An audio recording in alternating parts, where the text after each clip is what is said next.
Hello, good evening, and welcome to OffPlanet Radio Live for Wednesday night, February the 20th, 2013. I'm Randy Maugans, and my guest is here. George Kavassilas is here. I know some of you have been asking in the chat room, is he really here? Is George going to be here? Yeah, he's here, and we'll bring him up in a minute. Sorting through issues. Wow, it's been a busy week. We have this whole asteroid thing going on right now, and I've been following it. I noticed some people talking about it in the chat as well. There's not a lot of hard news on this, as you might expect. But we do know that there was a major asteroid strike in Russia, I guess in the northern Siberian region that did a fair amount of damage.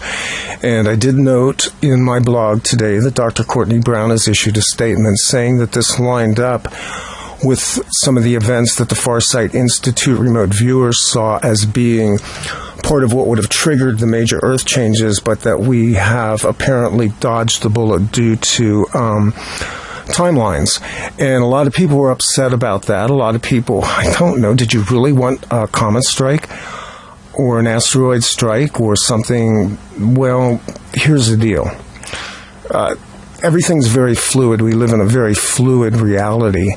And I kind of agree with what Courtney posted. I don't think it was real easy for him to say what he said. And if you go over to offplanetradio.com right now, I did put an article up, and I did, when I originally posted Courtney's article before I interviewed him in October, one of my comments is basically, look, remote viewing is probabilistic. In other words, you can see things in a probabilistic sense in remote viewing, and the military-grade remote viewers know this, but that the outcomes are based on a number of factors external to the remote viewer data. And some of those factors have to do with what we call timelines. It's kind of a flawed aspect because time really isn't real. It's simply a measurement. But don't for a minute underestimate the influence of collective human consciousness at all. We've gone through some major changes in this planet. People are waking up. It is your consciousness and your intentionality that also can be driving forces in the reality stream of our current time and the events that are playing out. And so that's very important to remember, to keep yourself focused on positive outcomes. Understand that, yes, we have outside help, and yes, we have outside forces against us, but the human is a very powerful creative element in the current situations that we're going through. I know some people have also been asking me about Duncan, Ophinian, and Miranda, and it's possible that in the next 2 weeks we may have them on for a brief visit on one of the upcoming shows as well. I got a kind of heads up from Duncan about that. Nothing else that I have to add to that situation, and nothing else that I wish to comment on right now. I want to bring up my guest, George Kavassilas. He is well known on the internet for all of his interviews. I suspect most of you know who he is. He has some very, very important information to bring out. He's been bringing it out. He's been doing it for a very long time. And tonight he's going to bring us up to speed on what's going on with him and what he perceives as going on in this planetary domain as well. George, welcome to Off Planet Radio. Randy, what an honor to be here. Thank you so much for inviting me onto your show. My honor as well, George. It's wonderful to finally get a chance to talk to you and to catch up with you. I've watched your interviews since, I guess, going back 2008. How long have you been doing interviews, George, formally? Formally, I would say for about probably 3 years, maybe 4 years now. Okay. I think the earliest date I have for an interview goes back to 2008. So, yeah, 4 years. And you've put a lot of information out, some of it not easy to digest. And I think a lot of people who have followed you have sensed that there is a ring of truth in what you're saying, because you've been commenting very consistently on some things that have to do with what I was trying to address rather clumsily in my intro tonight, about the fact that humanity, we don't know who we are, do we, George, as humans? We don't really understand our own power. Yeah, we do and we don't. And it's the paradox, isn't it? And we're rediscovering that for ourselves. That was the fun and the mystery for this journey that we're all on together. This is the wildest ride in the fun park, really, and in the universe. And we definitely wanted to take on this challenge of being stripped of everything and being totally vulnerable to the forces of limitation. And we're having this incredible drama being played out on the planet. It's begun, and it's a good feeling because now things are starting to get really exciting. It really is. It's a rocket sled ride, and we bought tickets for it, didn't we?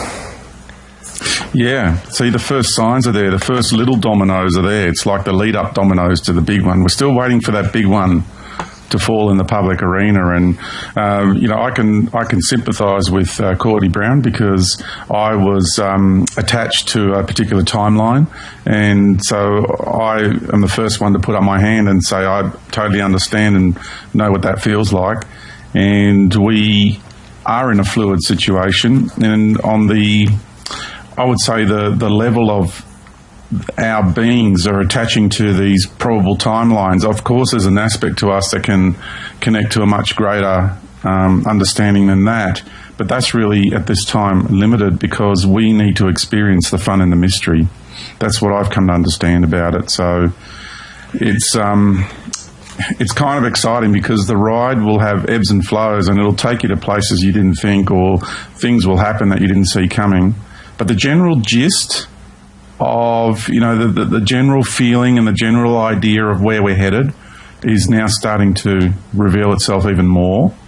And the common theme is still there, and like throughout everything I've been saying from the word go, the common theme is there in my work, and this is my desire to see a truly free and not just free but autonomous and sovereign humanity. And so this is what I'm about. Yeah, and this is the message that you're putting out. First off, before we get into the conversation too far, because sometimes I know I lose my focus on details. Tell people about your websites, tell people about your book, your video, and anything you're currently working on that you'd like people to know about, George. Yeah, thank you. Well, we've got our base website, which is ourjourneyhome.com.au, and we've also got the book, because I've written the book called Our Universal Journey, co-authored with my beloved wife Cynthia, and we've written this book, and it's very controversial in some places for some people and completely liberating, I must say, completely liberating and totally substantiating what so many other people felt all along. And so it'll depend where people are at, will depend on what sort of, how that book makes you feel. So we're getting, it's some people say George is so polarising, but it's not really, it's revealing.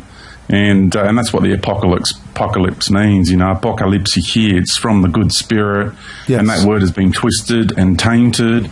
And, we are in the time of the apocalypse, and we are in the time when we're getting this fantastic information from the good spirit, and the good spirit that's within each and every one of us. So, again, I'm not teaching anything new ultimately. But before I digress even further on my tangent, I'll go back to the websites, and thank you for this opportunity. We've also got a documentary that has been made, fantastic film, made by Sean Vandenberg, an award-winning director in his field, and it's called Our Journey Home, the movie, and you can go to ourjourneyhomemovie.com.au for further details on that. And, of course, we have our own little podcast radio program as well called Super Woo Radio, which I would love to get you on there as well one day soon, Randy. Cool. That's for sure. Cool, I'd love that. Yeah, that's fun. Fun stuff. I've listened to a few of those. Yeah. Just a little bit of housekeeping here for listeners. Sorry, the initial volume levels on the audio were a little out of range tonight. I think we got to tweak down now. And questions. First off, second hour, I'm going to allow about 45 minutes for interaction, meaning we're going to open up for phone calls. And for the chat rooms, if there are questions, please put those in all capital letters, because I'm dodging my eyes over to my right to look at a monitor where I have both chat rooms up. So if you put questions in capital letters, I'm more likely to see them. Basically, you've got to scream at me. And we will make time for getting your questions answered as well. George, you said something very interesting. You said your work is polarizing. And generally what that means is that you have presented information that you're very firm and very concrete on, and that some of that information flies in the face of what I would call the consensus reality, the common reality that people seem to share. And especially on the internet, there is strong communities of people who are very polarized in one direction or another. Some of the aspects of what you brought out in your book kind of went in a certain direction that brought information out that was very difficult to process initially. You want to touch on some of those issues up front? Oh, sure. And I've had people say to me, George, when I first heard you talking about this, or I first read it in your book, I thought you were just nuts, that you're a disinformation agent, that this just can't be true. This is just absurd and ridiculous, and he's just lost the plot. And now we're getting emails from those people that are actually saying, we see it now we get it, and thank you so very much, because now I can go back to being autonomous, I can go back to being authentic, and I can go back to being sovereign. It has to do with the programs and the doctrines and the practices, the spiritual practices, the spiritual doctrines, the dogma that people have indoctrinated themselves into. Because, I've revealed that behind every religion and behind every spiritual practice, there is the same program. It's the same program. So you've got this one program that is presented in a myriad of different ways. It's repackaged, redressed. It's presented to every culture in a unique way. It's often presented in many ways to each culture, even. So it's like, think of each one of these versions of it as a doorway, and all those doorways are actually entering into the same building. So no matter which way you approach this from, you're going to end up ultimately in the same place, because people are engaging in the same spiritual practices and doctrines as everybody else, but they're just coming at it from a different perspective or a different angle. So essentially, when you calibrate yourself to these spiritual practices and doctrines, you are calibrating yourself to certain energetic patterns within the universe. So the question is, you've got to really dig deep and challenge. This is the challenge. This is Shakespeare going, to be or not to be, whether 'tis nobler to suffer the slings and arrows of outrageous fortune. And I've chosen to be, and I've chosen that, yes, I do at times have to suffer the slings and arrows of outrageous fortune. And it's by those people that cannot see. And that's okay, because I realise and I know in my heart that they cannot see. So once we realise that we are truly autonomous and authentic and sovereign in our beings beyond all of these spiritual practices and doctrines, no matter what they are, no matter how pretty, no matter how fancy, no matter how alluring they are or they seem to be, no matter how much we are yearning to participate in something and feel something that's so warm and tantalising and blissful and what have you, that is the mistake we're making, because I've got this saying, don't allow your desperation for change to cloud your powers of discernment, because that's what's happening to us. It's happened to me. It's happened to everyone on the planet at some stage or another. And so I've exposed all these programs and exposed the link behind them all, and it has to do with chakras. It has to do with this energy you call Kundalini. It has to do with the pineal gland. There's one thing I want to bring up about the pineal gland. So many people say, but George, how, if it was so bad, why did they bring out fluoride to calcify the pineal gland? Well, maybe fluoride does calcify the pineal gland, but half the world's population does not have access to fluoridated water, yet half the world's population has calcified pineal glands. And I'll tell you why that's happening. Because everyone's looking at it from just within their paradigm of their Western world and Western society. And so why does, I don't drink fluoride water. I drink rainwater. So why is my pineal gland calcifying, for example? And I'll tell you why. It's because my body's rejecting it, because ultimately it's a foreign body. I said it's a multidimensional implant, and I mean it. It really, truly is. And when people access universal knowledge through that device, they're calibrating themselves to the frequencies. It's like a tuner that's set to receive certain frequencies. So you, or whoever's doing it, are then calibrating themselves to receive those particular frequencies, because the true knowledge of life and your true third eye is not in your head. You see, your true third eye is your heart, soul, essence. That's your eye of God. That is where the true knowledge of life resides, not in the pineal gland in the head. Now, a lot of the comments that you get come from people who are what I would call practicing New Agers, and I don't mean that disparagingly, but going against the chakra system, going against the development of the pineal gland third eye system is kind of a direct hit. But what a lot of people don't realize is that baked into other major religions are basically the same system. Most people have not studied, for instance, the deeper aspects of esoteric Christianity to understand that same system is written about, for instance, in the book of Revelation. It's kind of cryptic, but it's there, and I've studied it, and I don't think most people realize that it is, as you said earlier, it's been part of our systems for a very long time. And so this isn't a broadside against New Age so much as what you've termed, I guess, these installed systems into our own consciousness. Is that correct? Oh, yeah, I'm not just having a go at New Age people. I'm bringing to the awareness of anyone who's caught up in religion of any kind on the planet. Anybody who's caught up in some shamanistic practices, for example, who have adopted this program.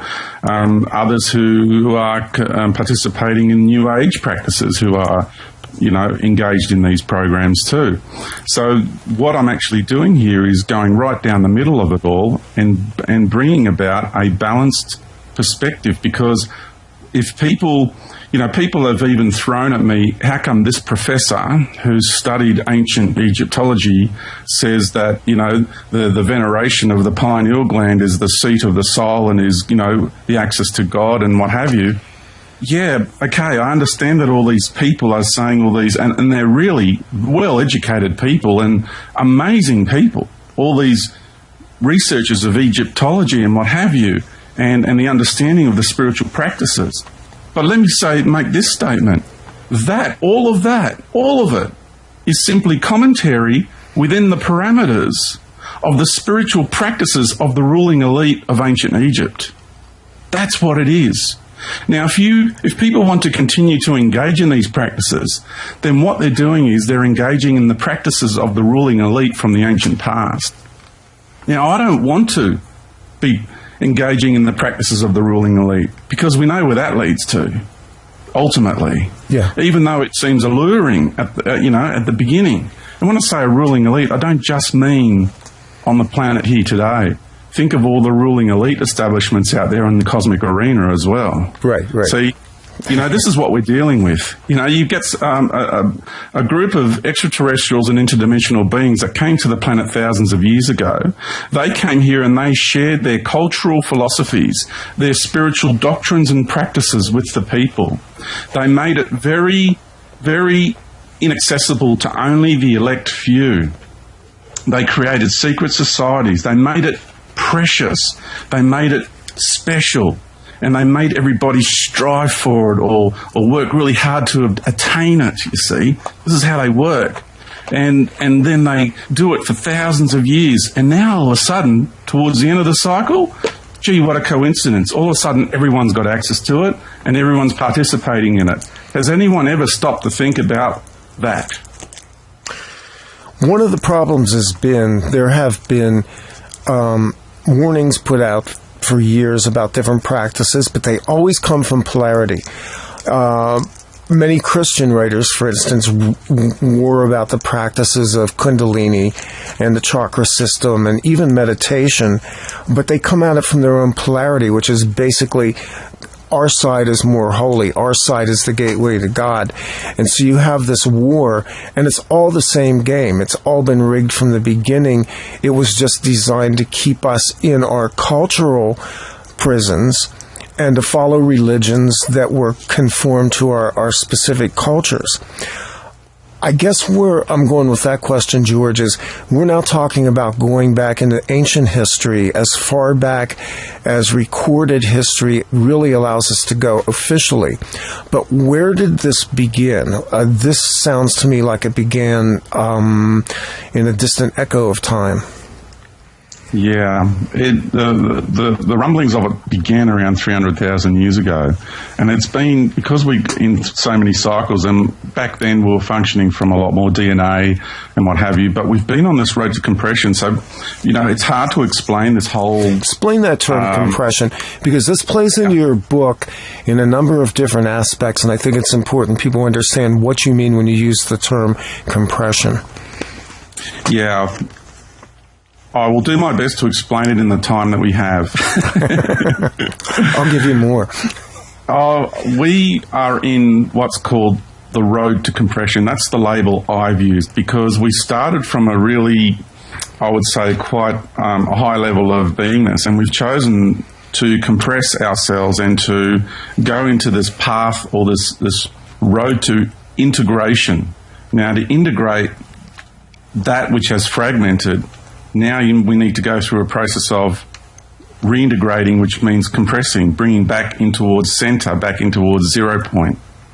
So this path to compression has to do with fractals and fractal realities. And this explains why we are in such a dense reality. It's not because we're at the bottom of the bottom, at the lows of the lows, at the bowels of the universe. That is a total and complete and utter lie. Okay? Tell me, how could you possibly want to accept the fact that a really undesirable reptilian group doing dastardly things to our humanity are in a higher vibration than we are? Like, come on. I've had to deal with these beings, and this is the kind of notion and idea that gets propagated. We're actually in a reality that is known as the womb of the universe. See, the galactic womb is what we're in, and our galaxy is a fractal of the entire universe. And then we have our solar system, which is a fractal of the galaxy, which is a fractal of the universe. And then we have the planet, which is a fractal of the solar system again, and a fractal of the galaxy and a fractal of the universe. The whole universe is expressed here on the planet. And then we have our human embodiment, which again is another fractal. So we are inside of a fractal of the universe. Our human embodiment is exactly that, a godly being of godly mind. And that's exactly what we are doing. So we're bringing it, compressing it right down into a single embodiment, and then we are reintegrating everything. And it's kind of like we've gone through all these cycles of compression, each time going from 12 to 11 to 10 to 9, 8, 7, 6, 5, 4, 3, 2 DNA strands. And the last point of integration, the final frontier, the final battleground, if you want to put it that way, or arena, is the internal arena.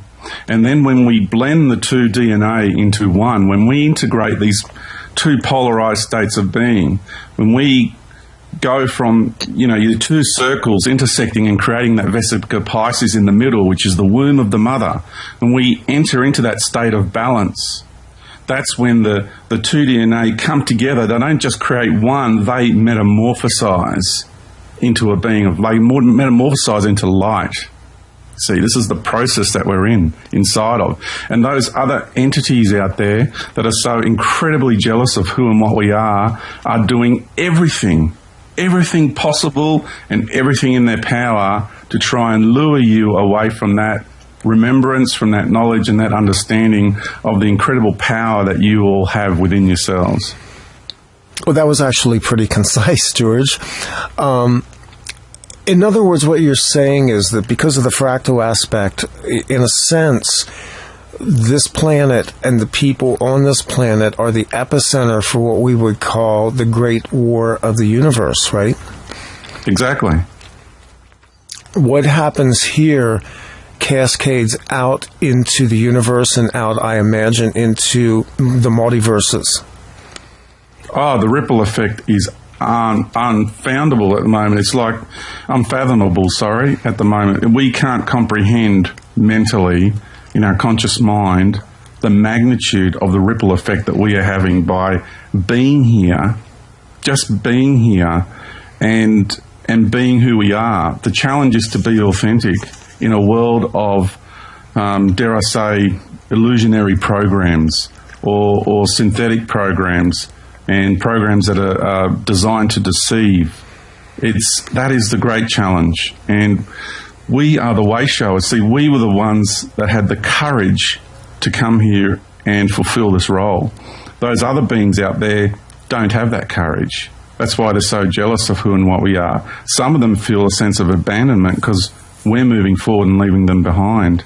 So there's all sorts of these sorts of, kinds of issues that are going on, all the different machinations and dynamics that are at play.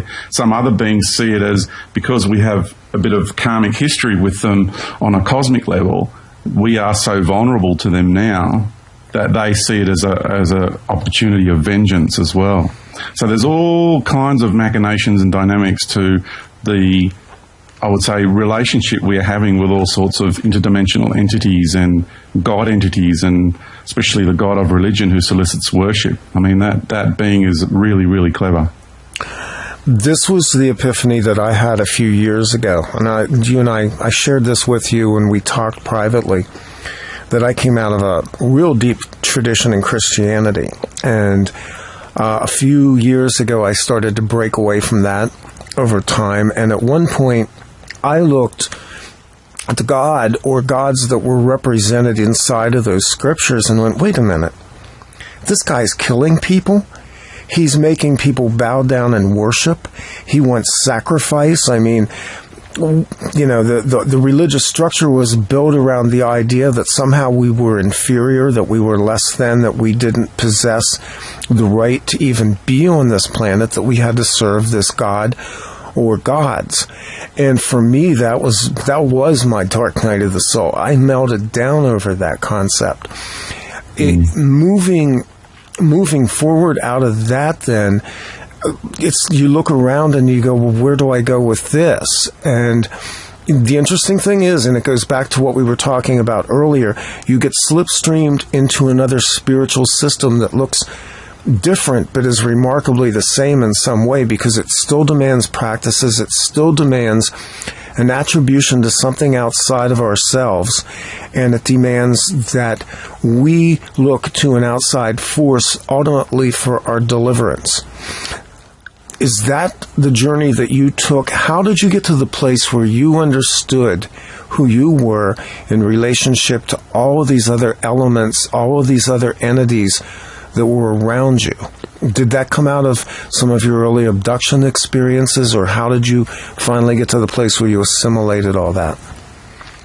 Yeah, well, we have this innate knowing inside of ourselves. Some of us allow that knowing to be beaten out of us through different programs and doctrines and emotional exchanges and pain and resentment.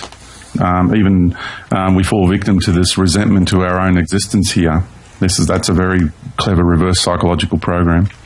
And so for me personally, I always had that, but I did have experiences along the way throughout my life. The major one that most people who are listening will know that I had in 2003, but I'll share it for those who aren't aware, that I went for this incredible journey in 2003 with my soul essence through the universe. And I got to see where exactly who's who and what's what, basically. I got to see where the God of religion resides in relation to this universe. I got to see even beyond the universe, beyond the creator of this universe, and into what I called the multiverse. And that's not parallel universes. The parallel universes and what quantum physics sees is still down inside within this universe. So this other multiverse is something else that I talk about. So it's something greater again. And all those other universes out there, we are those universes. So we're all equal with God, the creator of this universe. And I got to rediscover that ultimately there is no just one being who is the creator of all. That is totally not real. And that we are all infinite. So I got to remember and what it feels like and what it means to be infinite. And some people think that it's just being eternal, that God created us and then we are eternal after that. No, it's more than that. You see, this is the concept that the God of religion preaches and propagates, because it still needs to see itself above you. It needs to belittle you below it.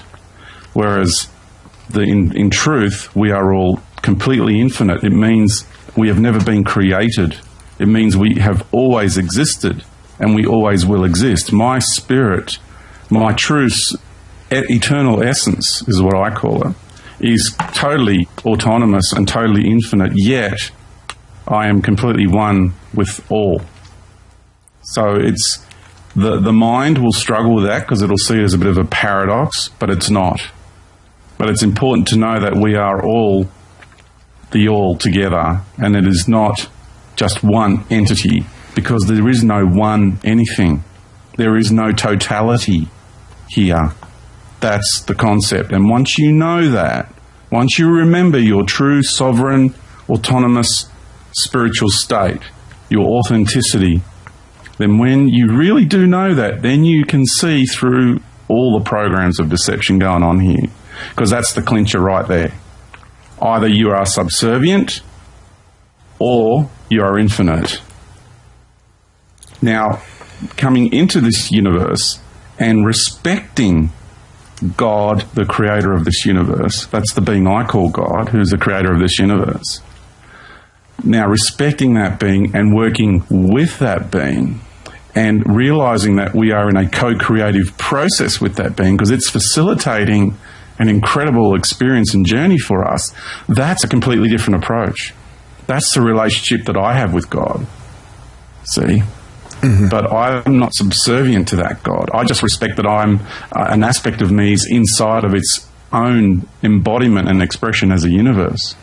Because I've got my universe, you've got your universe. We're all inside of you, Randy. You've got your universe, because we like that expression. So we want to explore that way of being.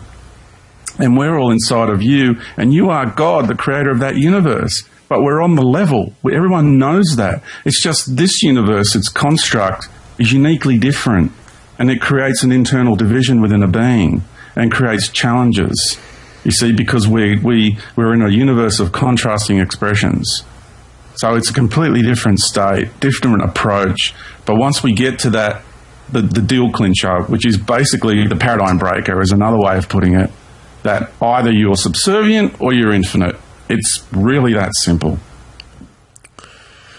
For the average person, and people that listen to this show, and people that will hear this later, a lot of them struggle on a day-to-day basis with the realities of this matrix system. People are hurting emotionally, financially.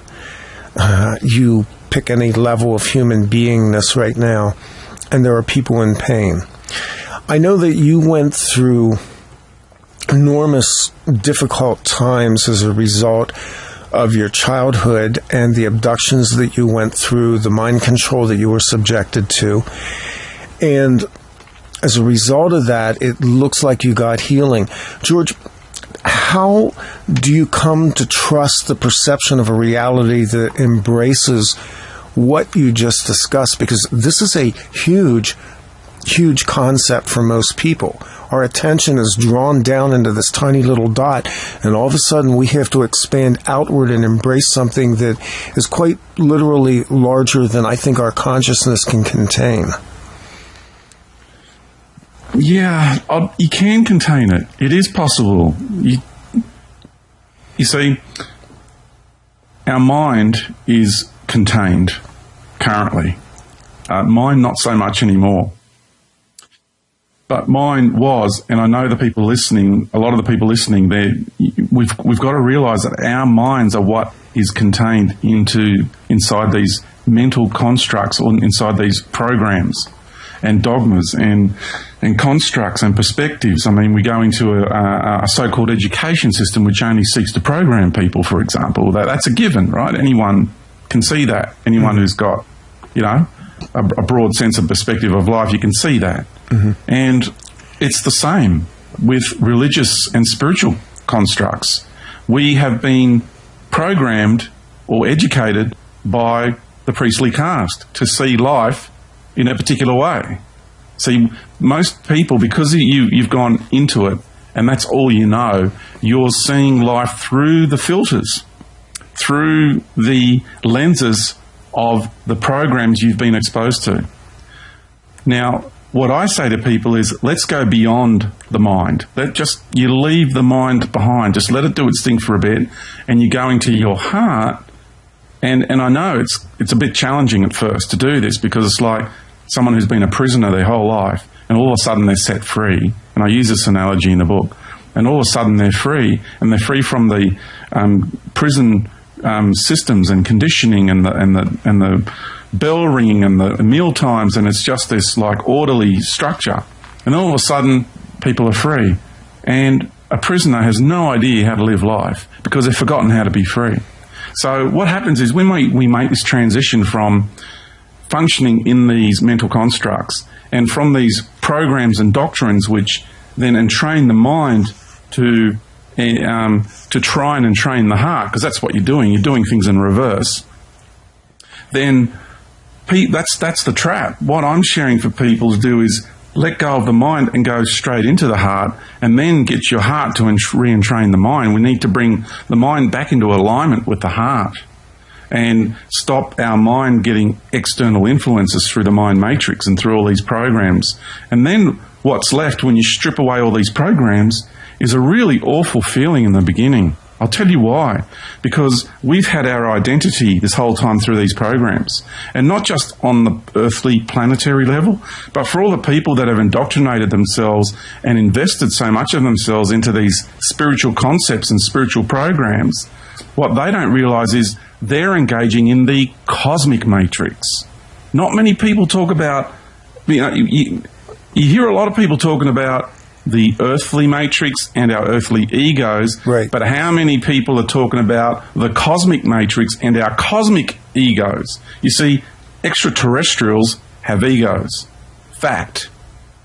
They have egos. If they turn around and say to you, only you on Earth have egos, and we don't have egos, look out. That's big red flag for me. And look, put it this way, God entities have egos. If it didn't, it wouldn't be soliciting worship. You know, we're talking about an energy, a mind entity. It's just mind energy. It's not even what we consider form. It's just an energy. And this God entity has evolved to this incredible state of being, but it still has ego. Otherwise, it wouldn't be soliciting worship. It wouldn't need to feed off the worship of people, and it wouldn't need to be propagating this egoic insanity of it claiming to be the creator and ruler of all that is and all that exists. That's what's going on here. So when we can realise that, hang on a minute, let's get back to this one statement which explains everything.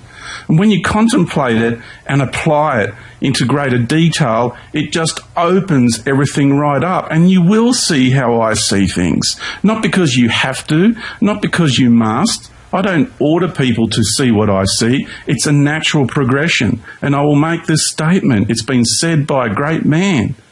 As above, so below. It's that simple. Look around you. Look at all the infrastructures, control programs, dogmas, doctrines, political organisations, spiritual programs, priestly castes of all different myriads and kinds. Generally, there's an overall priestly caste. They all belong to the one. And then you got this one God. Well, it's the same out there. This matrix we're in here is also out there. As above, so below. Cosmic ego, cosmic matrix. Once we get a handle on that concept, that's a mind expanding concept. You now go into a much greater level of awareness, and you can see the programs that are being implemented onto the human race by these extraterrestrial groups, who so many of them now, we call them Galactic Federation of Light and what have you. Yeah. Yes, I was intimately involved in all of that. And that's another reason why I know what I'm talking about, is because they are the modern-day cosmic missionaries that have come knocking on our door on planet Earth, doing the bidding for their God. Their God. You just hit on something that I've been railing about for probably the last 18 months. As I've watched the chatter on the internet, and I've watched repeatedly these issuance of commands from high councils and galactics and channeled messages from different deity-type figures, and the people who believe that their deliverance comes from outside of themselves. And I've said repeatedly, this is a deception. First off, it's a deception by beings who clearly, as you correctly pointed out, have to be ego-driven, who feel that humanity is a subordinate race of people, and who also believe that we're totally incapable of saving ourselves from a situation which we did not originate. The condition of humanity on planet Earth is an installed program, an installed system, and basically we've been treated like slaves, and now we have to lick the boots of these galactic masters too? I don't think so. Yeah, and I'm so glad you said that. Thank you, Randy. It's such joy to my heart to hear you this has really been pissing me off for a long time. And I was grateful when I heard you say it. And the key to it, Randy, is they come preaching love and they come preaching freedom. The love and light crowd, yeah. But ultimately, they seek, they even come preaching mentorship, right? But ultimately, that is the front and the guise, because ultimately they are seeking custodianship. And I have to ask you a question here, because I noted in your video you had Dolores Cannon in your video, and she actually kind of feels to me like somebody that promotes that as well. Am I incorrect about that? I'm actually kind of disturbed by her sometimes, and I don't mean that personally. I mean the message that I perceive. And I don't want to speak against anybody, but the word custodian comes up a lot in conjunction with some of her work and some other people's work that, when I read this kind of thing, and this is something that rises up inside of me, I feel like I'm on a frickin' ant farm. Well, they are farming us. There's no doubt about it. Absolutely. In their minds, we are chattel and they are farming us. That's another incredibly important approach to take to understand the machinations of what's going on here, because they are very quickly losing access to the paddock. We are, I know a lot of people listening to this live in the cities, but if you ever get the opportunity to go out to the country and look at a herd of sheep or cattle in a paddock, right, it will so help you with understanding the greater concepts of what's going on, because you also need to look at the farmer and see how the farmer sees its herd and what the farmer's concerns are and what the farmer's aim is with the herd, because it's his resource, right? And we are the resource for these gods and god entities. Well, look at our corporate structure. Here in the United States, I assume it's global because most of this comes from UN mandates. An employee of a corporation is referred to as a human resource, which I think is completely degrading. Yeah, and it's exactly designed that for a purpose. This farming business is a big deal. And, I've said that in interviews going back 3 years ago. They must maintain the integrity of the herd. Any farmer will tell you that. It's a basic principle of farming. You don't want your herd getting, unsettled and disturbed. The herd must be maintained. The status quo must be maintained, because you don't want anything to damage your herd. It's your greatest resource. And this is the issue we have here. We are their greatest resource. We access more life force than any other race in the universe. We are a fractal of the universe. The main commodity out there is genetics, because it's no longer technology. It's no longer wealth through substances, whether what we call gold here on this planet or anything else. It's no longer that. It is genetics, because it's accessing life force is the number one agenda and number one commodity going on out there in the cosmic, what I call the great arena, which is full of parallel universes. Just to give you an idea of how big this great arena I talk about is. It's also what I call the universal matrix. So it is incredible to see just how these beings are farming us and the machinations behind it. We really need to understand that. They want to maintain the integrity of the herd. That's why everything's so quiet, so still for so long. Through all this period when we thought big things were going to happen and we were sensing big things and changes were going to happen. So far, it's all been behind the scenes, and we're still waiting for the one big domino to fall in the public arena. Well, little ones have started to fall, and the big ones are on their way. So I would say to people, they're going to have to relocate their herd soon, one day soon. When? It could be a few years away. It could be next year. It could be this year. I don't know. I don't really know. Fun in the mystery. But the basic concept to keep in your mind is they want to relocate the human herd. How are they going to go about that? Because this place here, this paddock, this reality is changing vibration, and we're changing vibration with it. And soon we're going to be out of their reach. And for them to lose the greatest resource they've ever had, that's like death to them. Are you talking about a dimensional shift of the planet itself? Yeah. Yeah. Oh, look, it's basic to see what's already going on. I mean, everyone I know is feeling it. Everyone I know is living it, experiencing it.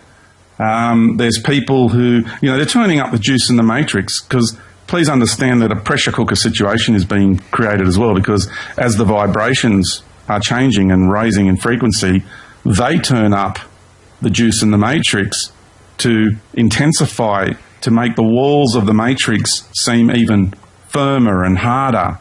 So, and then we'll get another big EME or whatever from the sun, and then we go through another shift, and then they've got to turn the juice up on the matrix again, until it gets to the point where the matrix is going to start falling apart. And we're already seeing the 3D matrix falling apart. But don't forget, behind the 3D matrix is the 4D matrix. It's the cosmic matrix. Yeah, well, this idea of ascending to 4D, let's go into that a little bit. Let's go into a basic understanding, George, of these dimensional aspects. My understanding of that has changed over the years and become a little bit more fluid. But I never saw 4D as something to aspire to, because I view 4D as a time domain and not an actual dimension. Can you give me your take on that? I'd say it's both. Definitely both. I still see it as a dimension, and I see it also as a time domain, because each dimension has its own time relativity.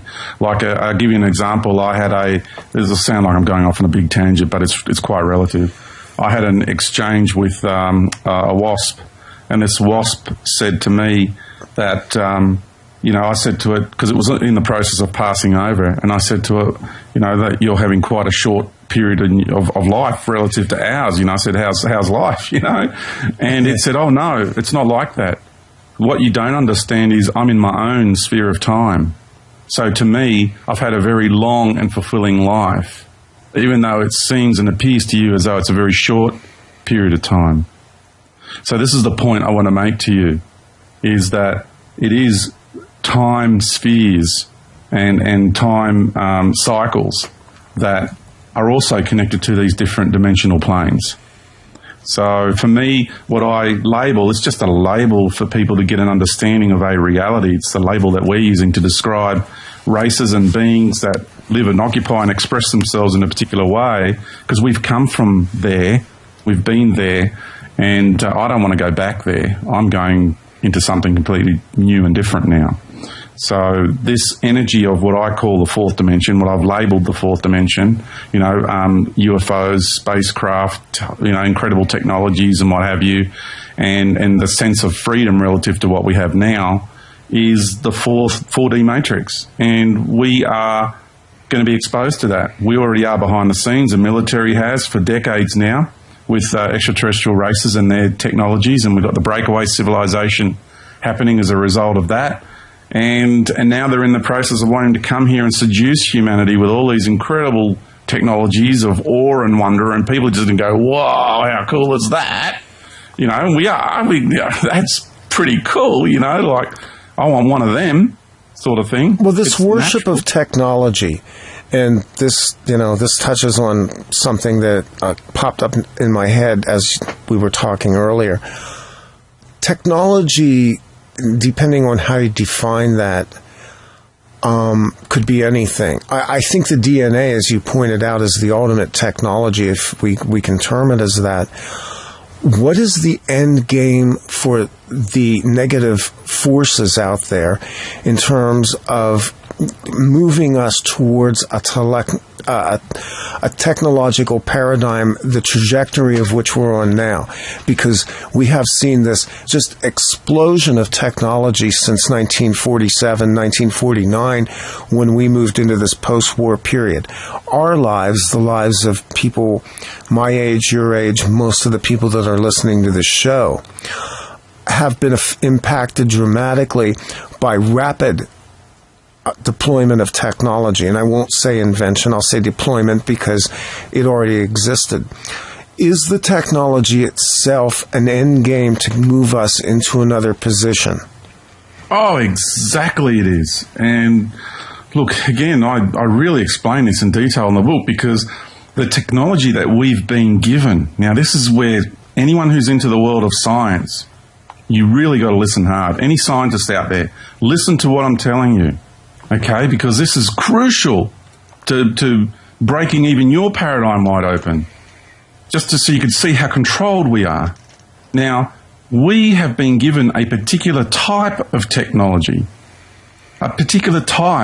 because when an extraterrestrial race or more highly, technologically evolved, I won't say necessarily spiritually involved, okay? Just, you know, that notion that if someone's got more technology, it means they're more spiritually involved. No, it's not like that. That's a nice ideology. But that proposition has been advanced. And I've been told that there is a critical point where civilization will either survive or not survive its own technological advancement. Is that a false assertion? No, but it's only part of the equation. Okay? The greater aspects of the equation are, even when you go on and you begin to merge with technology down the track, how are you going to implement that technology? Will it come to a point in time where you're going to use it for nefarious means? Even though you've learned how to control and live in harmony with that technology, how does your relationship with that technology now impact on the rest of the universe around you? Okay? Mm-hmm. So there's a lot more elements and dynamics to this discussion or debate to do with a relationship a being has with technology and what we call technology. But the point I was trying to make is the technology that is given to a race of peoples that are not advanced in the way of technology, because they're going to use that technology, then that technology becomes the lenses that they see life through. Yes, I agree with that. We have been given a particular kind of technology because the beings who gave it to us want us to see life through the lenses of that technology, which narrows our bandwidth of perceptibility in the universe. Now, the way they do that, the reason they've done that is because now they are funneling humanity down a particular path.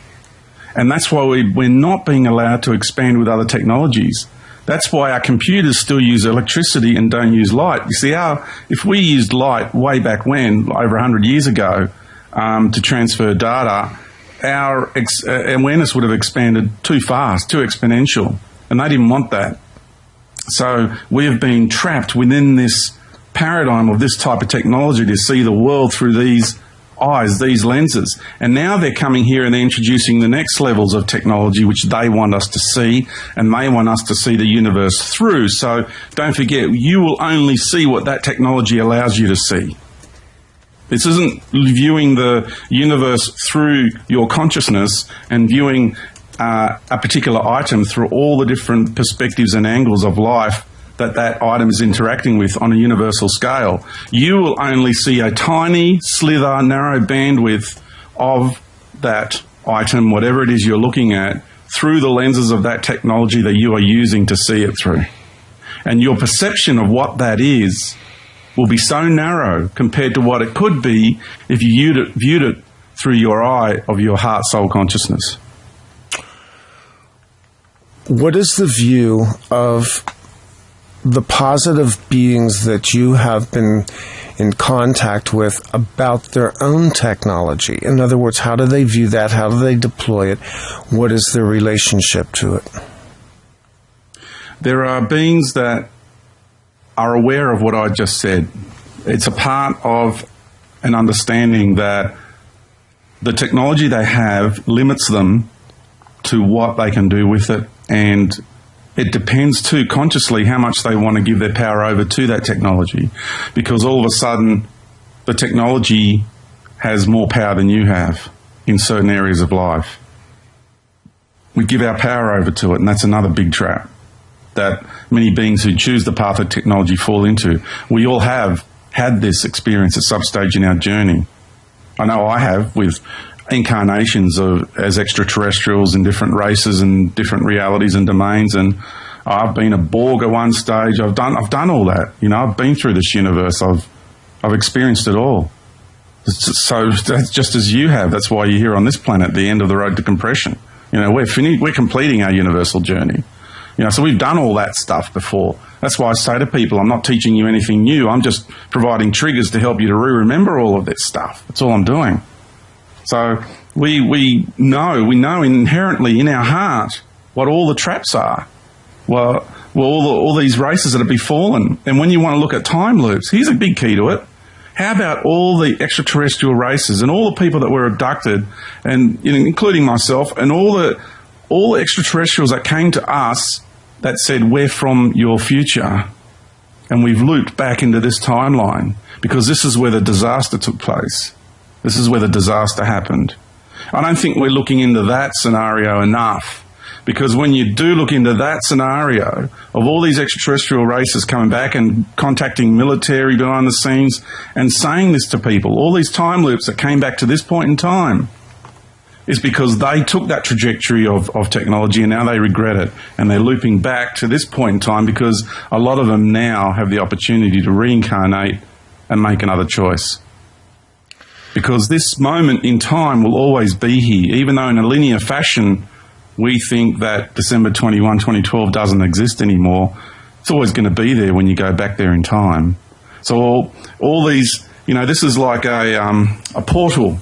This moment in time in the trajectory of planet Earth, it's like this permanent doorway. It's a portal where beings are given the opportunity to exit the universe. This is a doorway into beyond the great void, back into the realms of, dare I say it, if you want to call it the heavenly realms of God or whatever, not in a religious sense. Right. Into I get that. These vibrational realms where we are completely in a unified, unconditional field of love and one with everything. So is time a false premise in terms of linear, in their view, in your view, or is it frozen at the moment of occurrence and then we simply move past it? Time is both fluid and stationary, because it'll always be there when you go back to that cycle. And I'll give you an example of that. And it went into what I talked about in my opening monologue tonight with the remote viewers and the fact that basically they now believe that, if I understand what Courtney Brown said and what he said on this program, that we have moved into another time stream, that the events that would have been precipitated by this meteor strike in Siberia would have, under certain conditions on a certain timeline, have triggered tsunamis that would have taken out the coastal lands around the planet. So that reality is now out of our current stream of reality, but does it exist within another framework? In other words, a lot of people postulate that everything that can happen does happen, just not in every timeline. Is that an understanding that you have? Is that correct, or is that a fragmented view? Yeah, that's a really good question. My understanding is that all of them do take place, and they loop back. They loop back to here. Okay, because we're also dealing not just with multiple timelines, but multiple aspects of self, as I understand it, plays into this as well, that there are aspects of each one of us that are playing out. Is that also a fair assumption? Okay, when it comes to that, we've got the organic, what I call the organic timeline, which is the one we're on. And then you've got all these probable timelines. So if you think of the one that we're on, and you, of course the argument would be, well, how do you know this is the one? Sure, you can put that argument forward, but I feel that it's the one, the organic one, the main trunk of the tree. This is the one we're on. And there's all these nodules hanging off it, like if you cut all the branches off a tree, you just got all these little nodules sticking off it. So as you go along, you can then choose at any time to go off on one of these nodules, on one of these time nodules, a trajectory. And what will be created will be whatever you desire to experience branching off this timeline. And what can be created is a room or another life or another planet, another star system, another universe even. It doesn't matter. It all gets created for you to have that experience, but then you end up looping back onto this timeline. And that's what's happening to all these extraterrestrial races. This is the organic timeline, and all these other extraterrestrial races who have been creating all these diversionary timelines have all been now having to loop back.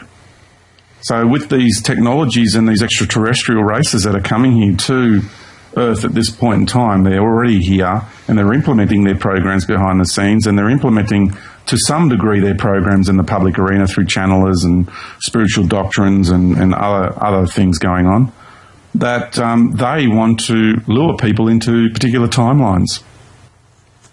Interesting. This is very abstract and mind-boggling for a lot of people. I'm sort of threading through my questions, to kind of pull out of you a little bit more data. And we're going to go to a break here in a minute. And when we come back on the other side, I want to focus a little bit more in the next part about the Earth, about the feminine aspect, which I think is huge. And also, a lot of people are asking us about specific things that we can do to begin anchoring into the heart, and I think those are all important questions we need to ask as well. So we're going to take about maybe a 7 to 10 minute break here, George. And when we come back on the other side, I would like to kind of pursue some of those questions. One more time, if you would, give out your website information, because, people break away from shows. So give the website information and anything else you want people to have as a takeaway. Thanks, Randy. I appreciate that. OurJourneyHome.com.au is our main website, and for the book, OurUniversalJourney.com.au, and Our Journey Home Movie for the documentary.com.au, so OurJourneyHomeMovie.com.au, and Super Woo Radio, Woo spelled W-O-O, superwooradio.com.au. So explore, have fun, see how you resonate with it. Please don't take it on face value. Make sure you explore all the information that we present, all the information I presented in the books, everything that I share, because this is about your autonomy and your sovereignty. Absolutely. And we will be back in about 7 or 8 minutes. On the other side of OffPlanet Radio Live, I'm Randy Maugans. We will be right back.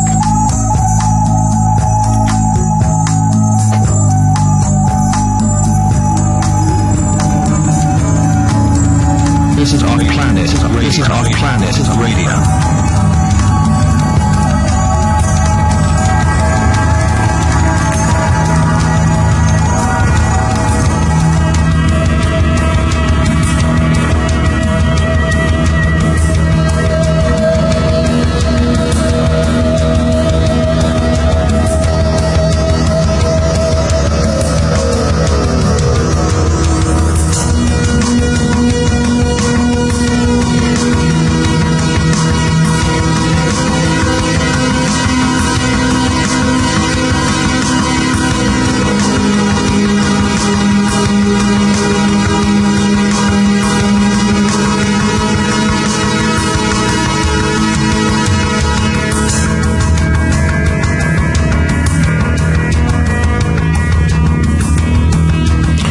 Welcome back to the other side of OffPlanet Radio Live for Wednesday, February the 20th, 2013.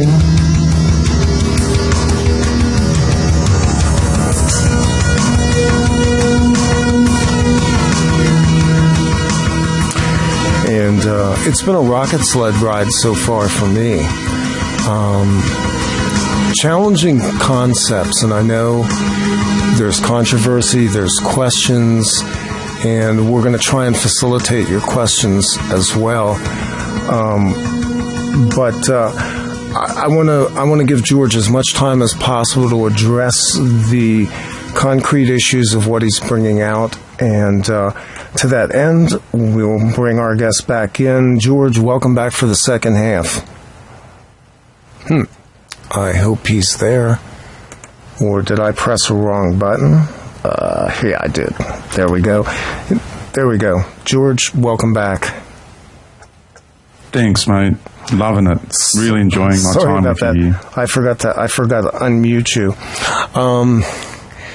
Yeah, the last hour, my head was spinning trying to keep up with the flow of concepts, and I say that having read the book and seen your video, and this is a pretty organic flow that we do here, so sometimes we go outside of the box, and I hope that's okay with you as well. George's book is, this is something that I think anybody that wants to address the issues needs to get a hold of. The book is called Our Universal Journey, and George, give the website one more time as well. Thanks, Randy. OurUniversalJourney.com.au. It's available as an ebook, paperback, and an audiobook. And we're going to focus on this, and yes, I'm going to open up the lines as well. Probably do that a little around the bottom of the hour. The break went long because I had a couple of things I had to do. First off, before we head into what I consider the positive side, and not that the message hasn't been positive, but I want to give solutions as well as address problems. Can we talk about the moon a little bit? Because this is another controversy, but what you broke out in your book, and I know David Icke's talked about this as well, and I got to say, I'm not bothered by the fact that the moon's an artificial satellite. I think that's kind of obvious. But what's going on with the moon? What is going on inside the moon? And what would life be without it? Well, we wouldn't be having the degree of polarization we experience on the planet. It would be far more harmonious because the moon creates the tides. And without the moon, the feminine and the masculine would be very much in balance with one another. And because the moon is pulling on the oceans, which is pulling on the emotional body of the feminine. So we as men have really no idea what woman goes through on a day-to-day basis, moment-to-moment basis, because their whole experience of this reality is vastly different to ours. Imagine if our emotions were just all over the shop, being twisted and distorted and pulled, and it's not a nice place to be. And we've all experienced it to some degree, but woman actually goes through it far more intensely than what we do. So the moon, which once was a wonderful thing, is definitely not what it once was. And there's a long history to the moon, which I go into detail with in the book. Right. And it's an old Pleiadian craft, and it was actually used to seed life here on this planet. And it was used to go around the cosmos seeding life. So once they got their hands on that moon in that incredible war that raged through the solar system, it was a big war. We lost a planet.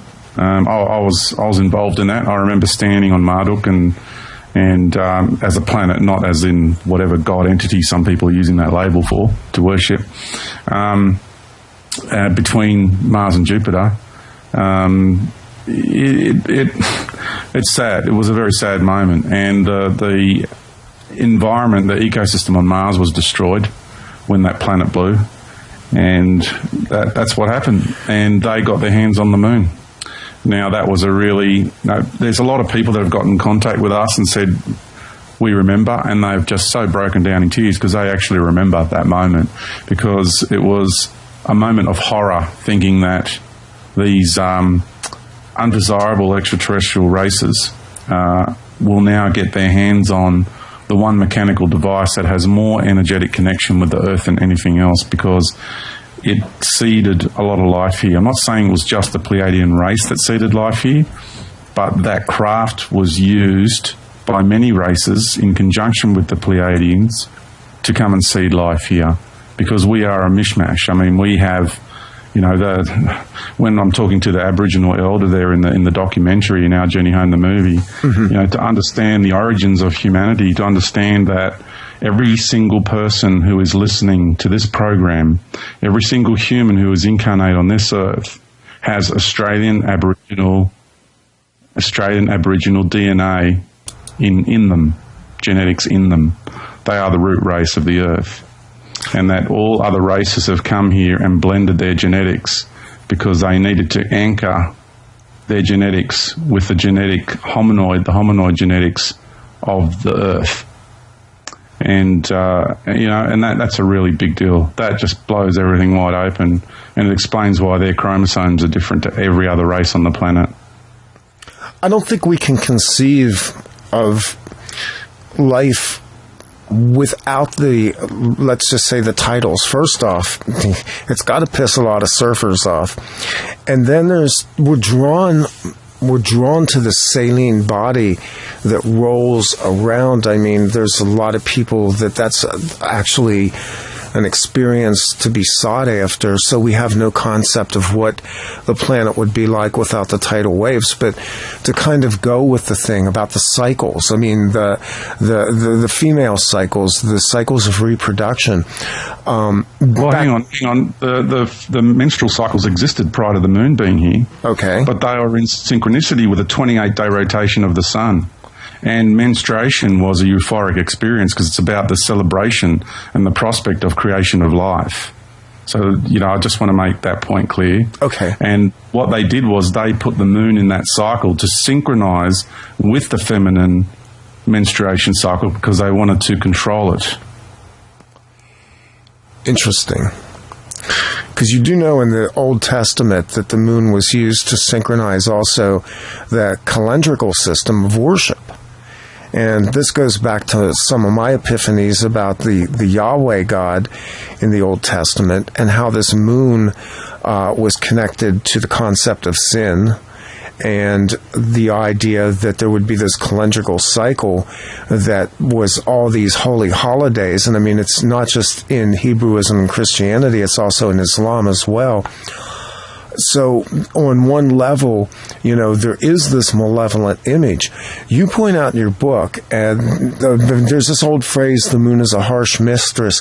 We've assigned falsely the idea that the moon is somehow the feminine counterpart of the earth, but that's not true, is it? It's a sister. It was, I'll say, the consciousness of the moon was, okay, let me rephrase that. The consciousness that went into the creation of the moon originally was like a sister being, a sister consciousness to the being who is the earth. So originally it was that, but after the battle, the consciousness was withdrawn from the moon. It is now currently a dead object, right? It is another entity occupies the moon. It is like a person on this level of reality who passes over and another entity takes its place. Mm-hmm. The body's still walking around, but you have different beings. So like a planetary walk-in. Right, yeah. Think of it as a planetoid walk-in. Yeah. And that's what's happened. So people who do the moon worshipping, it's a really sad thing because it'll depend on how people view the moon, but for those who just blatantly just worship the moon as though it's the divine feminine, you've been misled. The divine feminine is Mother Earth, is the planet. That's who the real divine feminine is. So I don't know where you got the idea that the moon is a divine feminine. But what a lot of people are, though, what they're being manipulated through is their ancient memory and ancient love connection they have to that planetoid when it was a thriving planetoid, had its own ecosystem. It was a laboratory. It was just incredible what that planetoid was. And it was a beacon of life in the cosmos. It was just beautiful. But it's not that anymore. So we need to come to terms with what it is now, what purpose it's serving now. And I love the moon because it challenges me. And there's an aspect, it took me a while to get to that point because, we're talking about unconditional love. But my conditional love, when I was more in conditional love than what I am now, I had a lot of problems with the moon because I've been taken to the moon. I've met with the beings inside the moon. I've been abducted by them on many occasions. Members of the ruling elite go there for holidays. This isn't fantasy. This is reality. This is what's going on behind the scenes. Many people get taken there and they don't even know. Geez, regressional hypnotherapy on many people would just be incredible. And the beings there have a huge influence on what goes on the planet. But they've also got their intergalactic cabal that they're dealing with. So they're just the local council group, if you want to put it this way, cosmically speaking. So who are these beings that are on the moon presently, aside from our vacationing elites? Yeah. Well, there's a few different races. The head race that I met on the moon looks very, very similar to the Wraith in the Stargate series. I absolutely fell off my chair when I saw those beings. I couldn't believe it. Long head, long black, overcoats and gowns like that. Really rigid bone structure. But they're not insect in nature. They're draconian heritage. And it's one of the draconian tribes. And there's also humanoids. There's also greys. There's little 3.5 foot olive green skinned little monkey people. You'll see that in a lot of the Vedas in the drawings. Yes. In India. There's a lot of those little beings there. They're little worker guys. They're the ones that came and took me. And, we're so dumbed down where our minds are so shut down, just to look 3 feet in front of us and don't look up and just, head down, bum up, do your work, do your job, watch your football, watch your movies. And it's unbelievable. And then we've got this thing right next to us and people say, George, you're insane. You're just talking fantasy. You're just making this up to sell books, whatever. And I'm like, well, first of all, just look at the orbit. That's self-explanatory. I don't have to say anything more. It's obvious. It's an artificial satellite. Straight up. Bingo. Simple. Any child could have a look at the orbit and go, oh, yeah, duh. So it's like people think there's no changes going on. Well, hang on a minute. When I was a kid, the sun was yellow. Now it's white. Right, yeah. Hello? It's like nothing's changed, they say. Well, hang on a minute. Isn't that significant enough for you? So it's like we've got to realise that we are in these mental paradigms so trapped that we just got to break free for our awareness. Because let me put it like this, Randy. I know you got questions, but it's a very important concept for people to grab. George, they say to me, it's insane to say that you've been to the moon, but they can accept that I've been abducted by aliens. So I can get abducted by aliens and I can get taken to the Pleiades or Sirius or in a big mothership somewhere outside the solar system. But if I say I get taken to the moon, now that's insane. So I just want to share that perspective with you too, because, it's our local neighbourhood. It's one of the first places we'll get taken to, depending on which group has abducted you. So there's nothing insane about it. It's perfectly normal. What people need to realise and question is their train of thought and work out where that's coming from.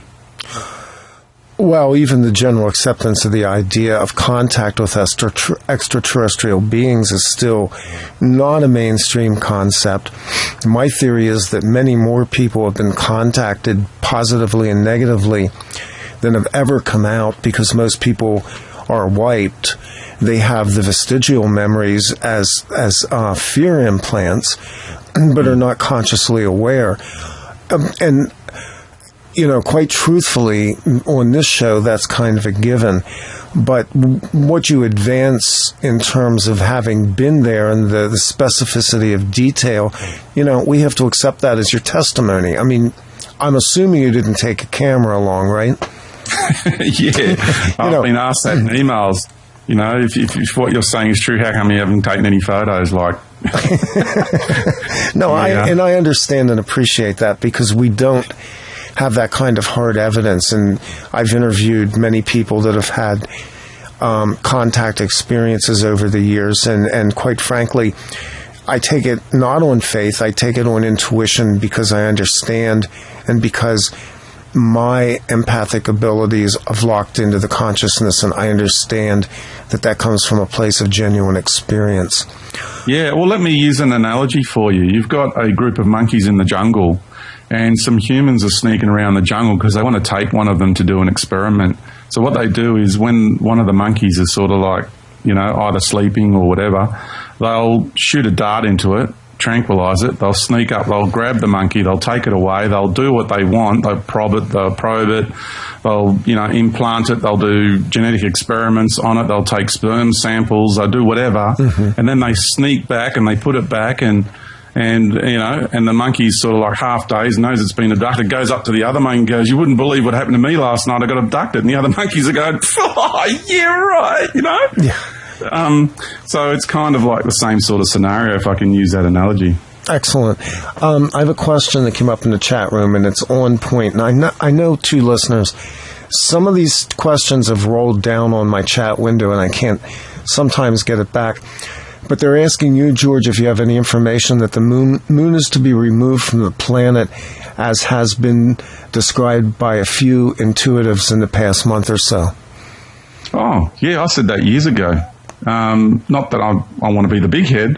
It's just I have been saying that for many, many years, and I still feel that's the case, because it's an instrument of duality. And because this planet is moving into the realms of synchronicity and harmony and oneness, not in the sense of oneness spiritual groups, but in the sense of living in harmony with one another, that moon has to go, because it's part of the it's part of what was used to create this deeply polarized environment this arena that we're inside of. So that instrument needs to be removed. And the beings on the moon, in the meetings that I've had with them from the point of view of exopolitics, because I play that role as well, is they now live on the moon, because whatever you reside on has its own unique reality and vibration. I don't like being on the moon because I don't like the vibration, and they have to have me in an area where the vibration is closer to Earth, because it's like when I got taken to Mars, for example. You can't just go to Mars. Your body will break down in a very short period of time, because the vibration and energetic patterns of Mars will destroy your body, because you're not made for it, right? So people get assimilated there over a long period of time in different areas of realities, which are stepping into the periods of time, stepping them into the vibration of Mars. So that's how the super soldiers and all the scientists over there have been assimilated to it.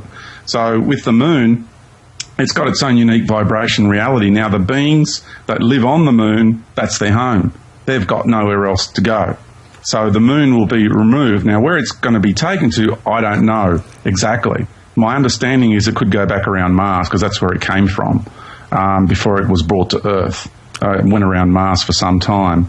That's where it was kept after the war. So it did a little stint around Saturn, but it was mostly around Mars, while they sorted it out and prepared it and worked out what they're going to do with it and how they're going to use it to their best advantage. So it's...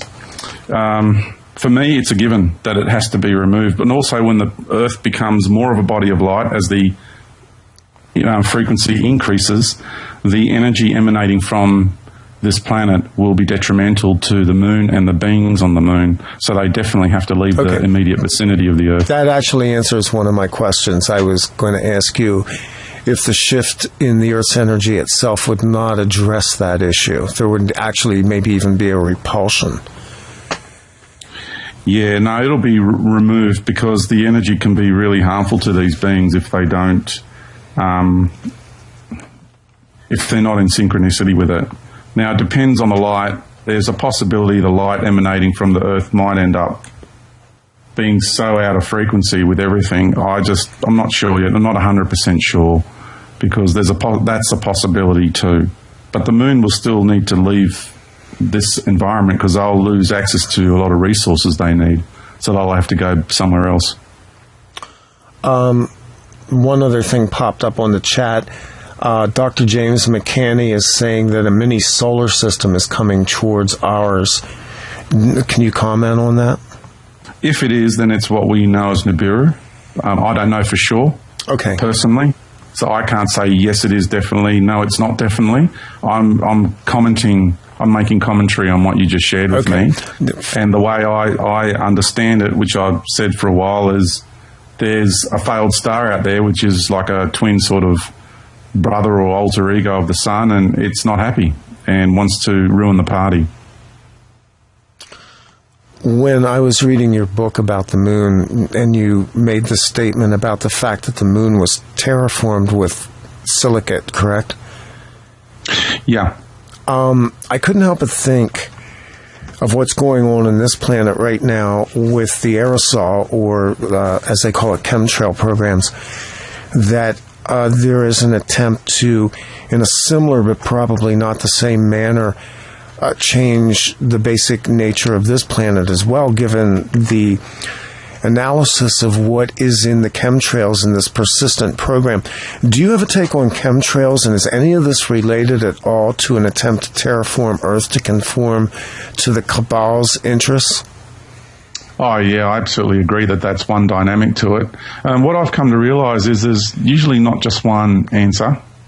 Usually, right, they always have more than one goal in one every agenda going on. Yeah, because there's different groups that are using the same type of technology, which people may not have brought into consideration when they're looking at chemtrails.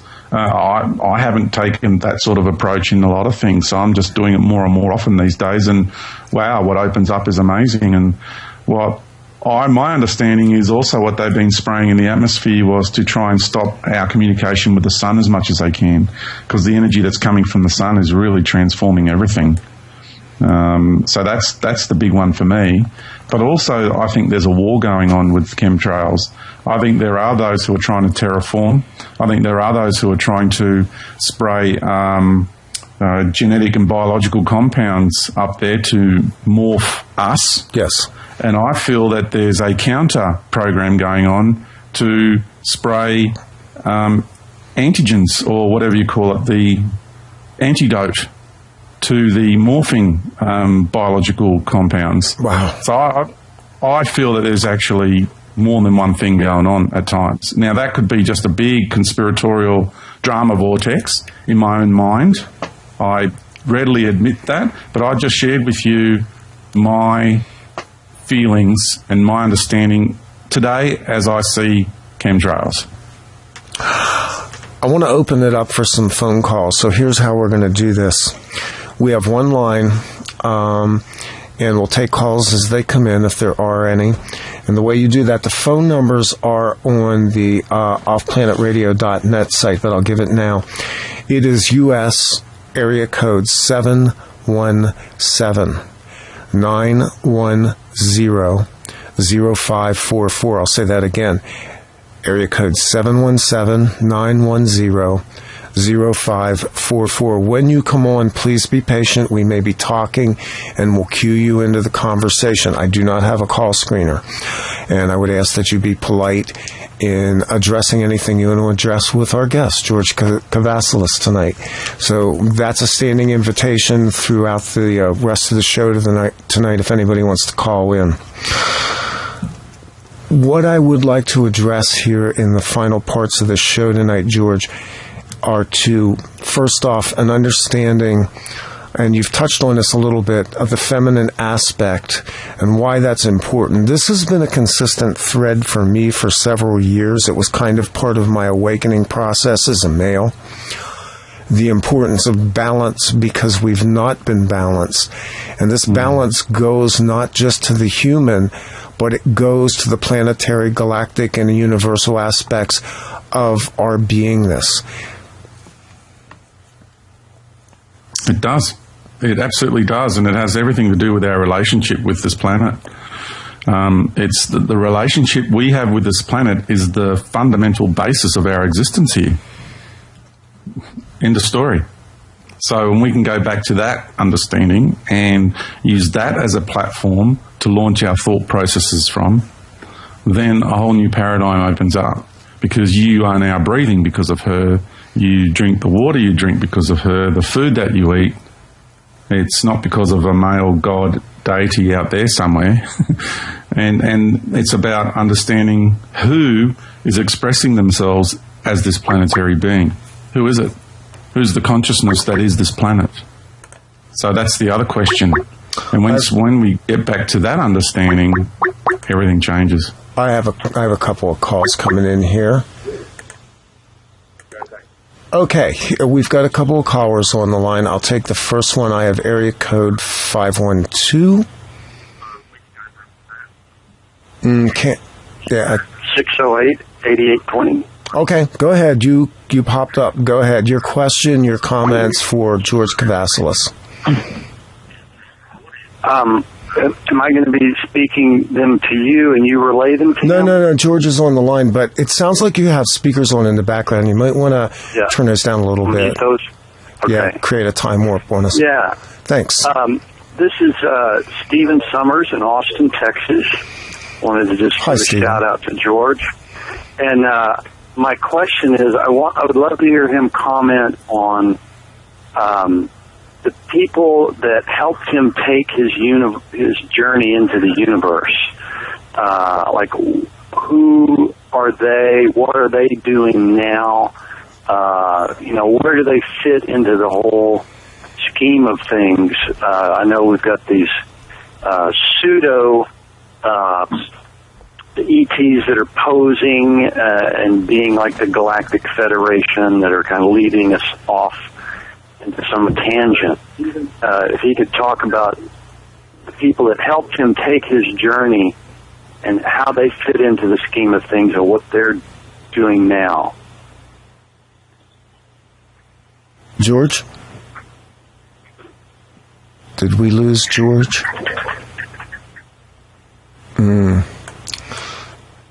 Hold that question. Let me see what happened here. It looks like... I think George is still on the line. George, can you hear us? Yeah, it looks like he dropped off. Do you want to just relay that question to George and I can hang up, or you want me to stay on the line? No, go ahead and stay on the line. Let me see if I can pull him back in. All right. Take this journey. George, do we have you on the line? Hi, sorry about that. I got knocked off. You did, my yeah. Skype just shut down. The caller, do we still have you? Yeah, I'm still here. Okay, you want to go ahead and thread through your question one more time for George? Sure.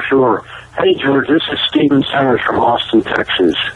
Hey, Steve. Good to be talking with you. Again. Excellent. My question was, I just would love to hear you comment about anything you can share about the people who helped you take your universal journey, and where they fit into the scheme of things. Like, I know we've got the Galactic Federation and people like that are posing and trying to lead us off into a tangent. If you could talk about the people that are working for us and kind of who they are and where they are and what they're doing now, and anything you can share about that. Yeah, sure. There's the synthetic universe out there, which is made up of the false light and the false dark, which I explain.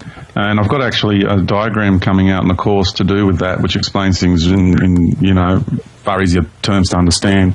And it is within the synthetic universe that all these races who don't have our best interests at heart, even though they say they do, and believe that they do, but their doctrines don't, if that's a better way to put it.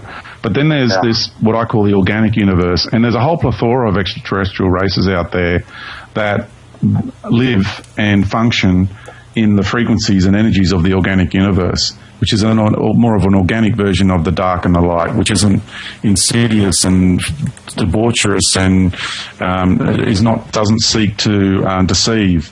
The organic darkness is just there to provide challenges for you in a different way. So distinguishing between the two versions of dark is really important. And it's a bit difficult to go into it in such a short period of time here. But if people can contemplate that concept and understand that the organic universe is full of life, full of extraterrestrial beings, and that's where we have come from, all the different dimensional levels, all the different realms within this organic area of the great arena or the universal matrix, is where we've all come from. We've journeyed through there. We've had lots of incarnations as different extraterrestrial races. So the beings that came to pick me up at this point in time, at that point in time in 2003, was part of my soul contract, that they were family, and they came and picked me up. And all they did was hold the integrity of my body so it wouldn't perish, because all of me came out. So the technology was not used. It was our unified field of love that was used just to maintain the integrity of my body so I could take that journey. Beautiful. Have you had any contact with them after that?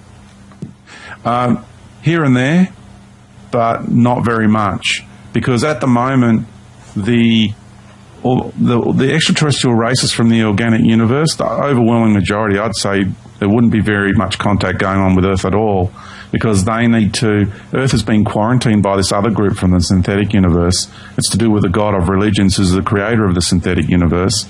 And, it's got its hierarchy of angels and ascended masters and all that sort of stuff. I've talked about that on many occasions. And it has quarantined this place, and this is allowed to have taken place because we need to go through this challenge. What's playing out now is that being giving everything it's got, everything it's worth, and we're being tested for all we're worth. So all the other races have just stood back, taken a step back, and are just observing and watching, and rarely will they step in. Only unless it's absolutely necessary will they step in, and they don't step in to disempower you. It's only just to make sure things don't get out of hand too much. Thank you, George. Yeah. Thank you for your call tonight. Thanks for calling in. Thanks, Steve. Okay. I'm the second caller on the line. Yes, go ahead, please. Hi, George. My name is Alan, calling from Vancouver, BC, and I just wanted to thank you for all your, giving us all this information. It has been a really heart opener for me, and I'm sure for a lot of people. I'm really thank you for sharing what we have shared with the humanity. Thank you for having the courage to implement it, take it into consideration. Thank you. For the 21st of March, because it's coming soon, do you have any advice on what we can do to prepare for that day, and whether that specific date was confirmed by your galactic family? Like they said, okay, this is the day that there's going to be a big change that is going to affect our humanity. And how can we better prepare? Like, is there any specific thing you recommend us to do going into our hearts to prepare? I'd say. Good question. Okay, yeah, I still haven't budged from my understanding of the ending of the cycle being the coming equinox. To me, that's the real ending of the cycle. And I don't feel that anything specific will necessarily happen on that day, but it will end certain energetic templates that are in like a foundational sense, and it will allow the creation of new templates to be created. So changes, it's kind of like a turning point. It's like a pivotal point. So what I see is changes occurring from that day on. The energetic environment will facilitate change. So it's also, don't forget, we're in a co-creative, participatory universe. So for changes to occur, we need to become co-creative in it. So more and more people will start to feel this urge to embark on what I call their fundamental purpose in life. And I don't feel we need to actually be fearful of the time. It's kind of like what happened with December 21, 2012 with the solstice there. There were a group of people who focused on predictions, who focused on giving their power away, and focused on I would say, the drama of the time and didn't take the time out to focus on themselves, their relationship with the planet, and what the solstice means for that relationship. So I will do the same again and share with you. I urge people to spend more time focusing on doing the inner work, going inside, focusing on your relationship, contemplating that you have with this planet, and what the energies of the equinox means for that relationship and how it will affect you, and the ending of this cycle and the closure it gives you to know that you've just come through this era of this incredible, difficult times of challenge. And it's been this dark age, or this dark era we've come out of. And now we have this opportunity to create something new. And so the energetic templates will be there for that. And it's up to us to make it happen. So it's a great opportunity for us to know thyself even better, even deeper, the greater magnitude of knowing thyself, which is of utmost importance, and your relationship with your immediate surroundings, including the planet and everyone around you, and nature, and the sun, of course, and the galaxy, because the energy coming from the galactic core, I feel, is going to be quite a big injection of that around the time of the equinox, and it helps to really change things for us personally.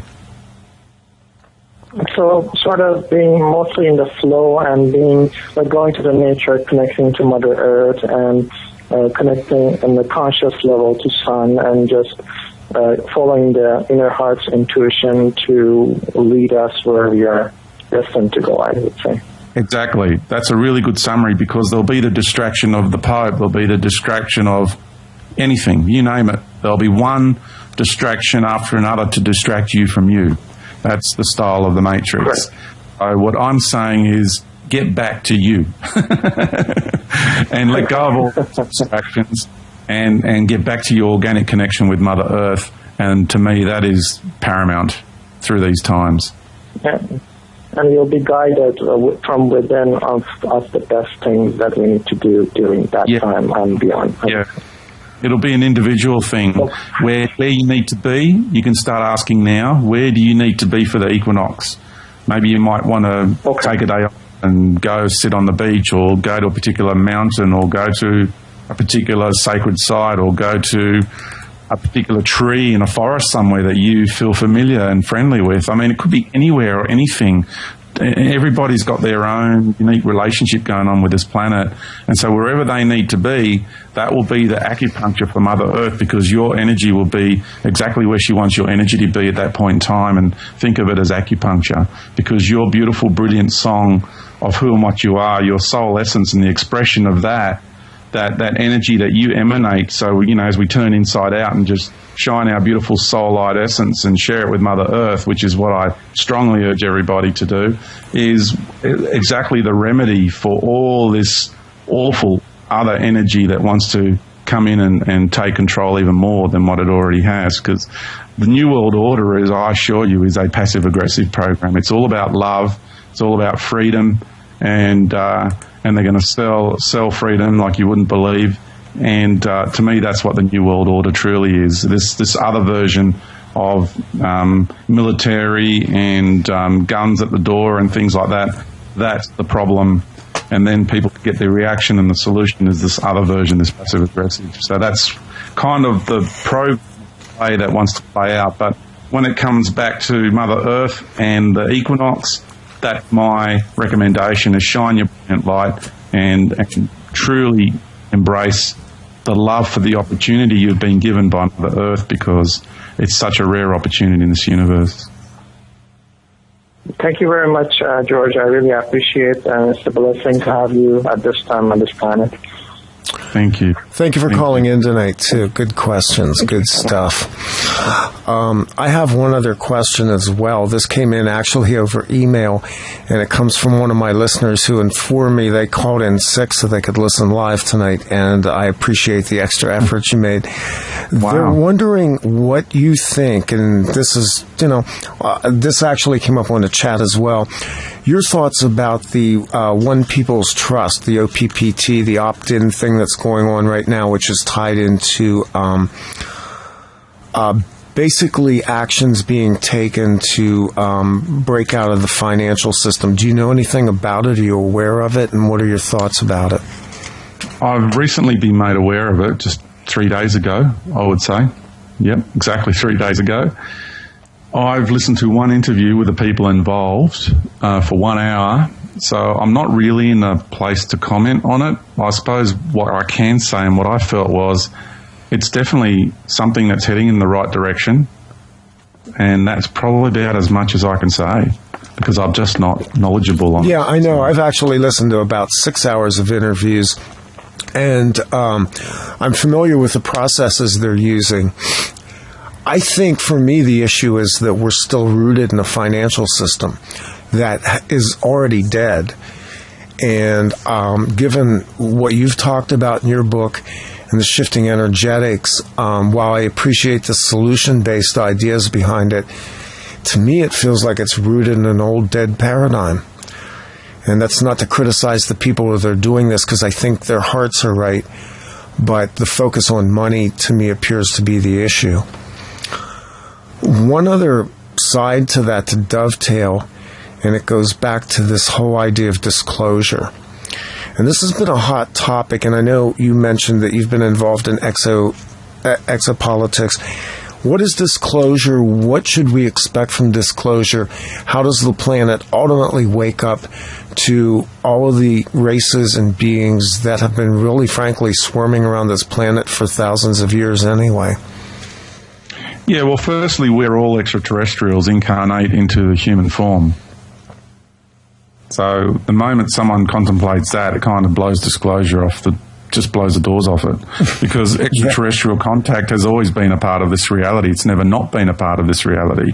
What's happened is just a curtain has been put around people, the masses, and haven't been able to see behind the scenes. You get glimpses of it every now and then because, you know, you get the spot of a UFO here and a UFO there. There's underground bases, what have you.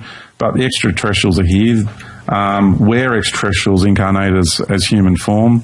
There's other extraterrestrials that are more alien than human, who look humanoid and are in places of power and governance on our planet. Yeah. Right? So there's that. There's so many variables to this equation that we're discussing here. So to me, the disclosure movement, to me, is one big charade for the game that needs to be played out. It's an aspect of it because extraterrestrials everywhere where you look. I mean, it's normal. It's like someone living in the middle of a city and not thinking that there's any humans there because for some reason they've been screened off from that idea in their minds. So, but there's people everywhere, all around them, but they can't see them. So I guess my wisdom to share in this case is have a think about that because I feel it's part of the charade. No, there's no disclosure required as ETs have always been here, and it's a joke as far as I'm concerned. And we are a little over time right now, and that's okay if it's okay with you, George. I can go for as long as you know. I know you're a veteran of some very long shows, but as long as you like Randy, as long as you require, I'm good with that. I just wanted to. I had another question that came up here, and I'm going to kind of paraphrase this. What happens is my screen rolls off, and then all of a sudden I can't see the questions anymore, and they're really coming in fast and thick tonight, which is good. I'll paraphrase the question by saying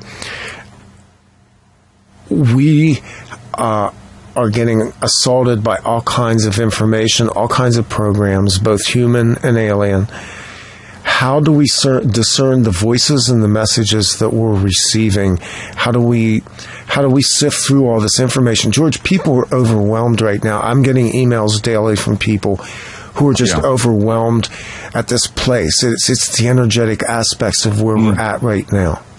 Yeah, because we're heading towards maximum compression. I still don't feel that the solstice was maximum compression. I still feel that this equinox is going to be maximum compression, and And lately I've gone through some processes to ease off the mind chatter because I've been getting attacked mentally quite a bit lately. And a lot of the thoughts that we're having are not ours. And so I would say to people is really go through a process of identifying those thoughts. You get trapped in these thought loops and programs. So we need to go back to that place where we can be the observer of our mind and do it more regularly and say, hang on a minute, I don't want to be having this thought. You know, identify it, expose it straight away, and just say, this isn't my thought. And you'll find that there's a lot of external influence in the mental paradigm, in the mind matrix at the moment. It's very clever. And these mind loops and thought patterns come up very subtly too. Before you know it, you're 5 minutes in a thought loop and you think, crikey, they just had me for 5 minutes thinking the same crap over and over again, going over the same argument I had with someone way back when. So it's interesting what's happening right now. Well, and you made a good point. One of the exercises that I've done for a number of years is exactly what you said. That thought is not my thought. Where did that come from? And one of my exercises with this is basically to take that thought, put it up like a balloon, and then shoot a dart at it and visualize it going away. You know, and that's just one example of how you have to deal with this barrage against our senses right now, because understand they are coming in telepathically, they are coming in energetically, they are alien, they are human, they are coming from, all of these energetic grids around us right now. And ultimately, you have to get quiet, you have to get still, you have to go within yourself and tap into the heart. And I know that the heart is a part of your message, it's a big part of your message. Tell people how you access that in a way that they can begin to access it, George. Yeah, it's the core of my message. It's the heart. The heart is our core. It's where our soul essence shines through into this reality, through our heart, energetic heart. And I'm not talking about the heart chakra, as you know. Many people know, but some may not. Very important distinction. Yeah. I'm talking about an energy center which is deeper beneath the chakra system. So I say to people it's about authenticity. Understanding your own authenticity is the pathway into the heart. And that's where you get to be genuine and just be authentic and real and you. That's where you get to function without any programs or doctrine. So letting go of that identity in this mental construct and paradigms of all these programs and doctrines is quite an important thing to do. But getting it back to just a simple thing is just ask yourself, is this how I really want to be behaving right now?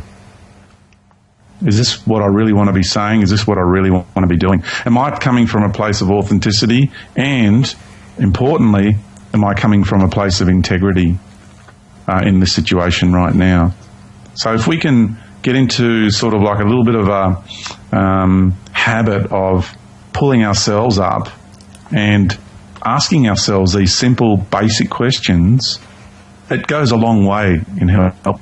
And you'll find yourself, your energy starts to change. You'll find yourself entraining the direction of your thoughts back towards your center, and they'll emanate from that, because what we want to do is turn inside out.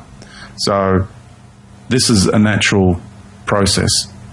But ask yourself, am I functioning from a place of integrity right now? Am I being authentic right now? And because we get caught up in the moment all the time.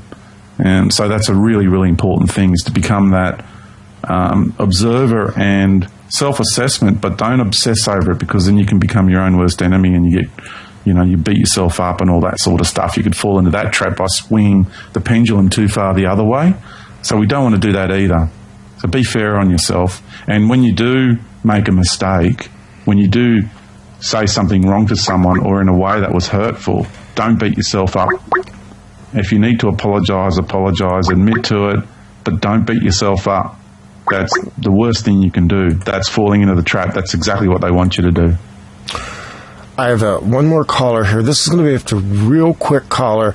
Go ahead and get your question in for George Kavassilas. We've just got a few minutes.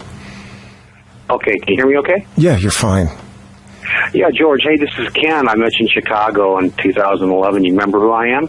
Ken, you gave me the patch. Of course I remember. How are you? Hey, George. How you doing, man? It's good to hear you. Good to hear you, Ken. Hey, a couple of quick ones. What you say you have somewhat of a memory of the time when Christ was on Earth, and do you know? This has been bugging me. What was he called? I know that Jesus was a fabrication of later on in time, with the whole religious construct. Do you remember what he was called day to day? Okay, here we go. Right, I've been feeling this coming up inside of me too for a long time, and I got to tell you, my understanding is that name. Now, this is a really big deal. What I'm about to share with you, okay? Mm-hmm. That name has been absolutely quashed, buried, and totally just trashed. Just like disintegrated. They did not want that name to be known at all. It's like it's totally disappeared. And my understanding is that one day soon that name will be spoken. And when that name is spoken again, and it's not Emmanuel, and it's not Jeshua or Yeshua or Jesus or any of those names, the actual authentic name will return one day, through whom, in what means, and how, I don't know. But when it does, it's going to create a trigger in a lot of people. And this is what the church is absolutely dreading, because when that trigger happens, so many people are going to wake up and remember what happened and what's been going on. So I'm so glad that you asked that question, because this is what I've come to understand around that subject that you've just brought up around this question. Excellent. Great question. Do I have time Great for a question. quick one, real quick, because I got to break away from the network here in a minute. Okay, I understand. George, with regard to the linear timeline and how we understand this really is also bugging me.